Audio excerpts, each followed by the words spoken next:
Is Bitcoin the currency of the future, or is it the payment system they're developing? Bingo, it's the payment system. It's the blockchain encryption, and they're interesting things. I think Bitcoin, or the really blockchain encryption that's behind it, has a greater ability to bring more of the world's population out of poverty than anything we've seen in... Well, for one thing, it's a cheap payment system. For one thing, it's a cheap payment system, but it's more important than that. It's more important than that. Blockchain cryptography is all about digital transfer of ownership in a completely transparent and public way. Okay, I don't want to go into any of the math and the complexity behind it, but think of what that means. That means that I can actually record ownership in public in a digital means. 50% of the world's population has a mobile phone.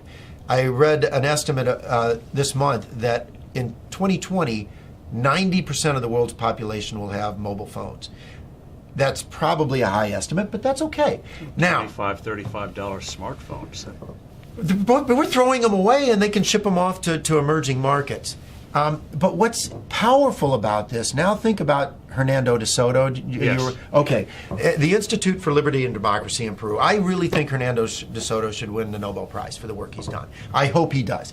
But he's gone around the world and identified one of the most powerful things to the economy and the creation of wealth, and that is the ownership of property. Which you can then use as collateral. Which you can use as collateral, and when you own it, you will develop it. You will. The best thing you can do for the environment is to own it, because when you own it, you make sure it's sustainable for your future family, and that's powerful. But they don't have the ability to own it. If you live in a shanty town, you operate outside of the legal economy. It's not that you want to operate outside of the legal economy, but you have no ownership of any property. Although in the neighborhood, everyone knows who owns what. And once you introduce blockchain cryptography, guess what they can do? Have a public ledger of ownership and transfer that cannot be denied, because it's absolutely transparent. It's absolutely transparent. It is the means through which these individuals can get exactly what Hernando de Soto thinks they best need to bring themselves out of poverty. It is so much more profound than that, but at its very basis, it has the ability to give these individuals the right of ownership to property. And that has, more than anything else, the ability to bring them out of poverty. And I can't wait. It'll be adopted elsewhere. I mean, it's such a powerful, blockchain encryption is such a powerful tool. It'll be used by banks. It'll be used by credit card companies. It will become a standard.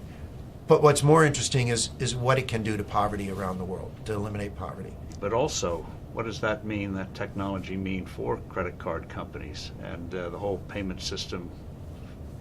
Crazy gobbledygook payment system we have today, very expensive. Doesn't that blow it away? I hope so. I hope so. I mean, think about it. When there was one manufacturer of phones in the U.S., the U.S. government, what did we have? This big clunky rotary thing that sat on desks. Now, what do we have? Cell phones of all flavors, sizes. I can sit in Africa and on my cell phone take courses at MIT because they're public record. It's absolutely astounding what happens when you can actually innovate around the world and compete.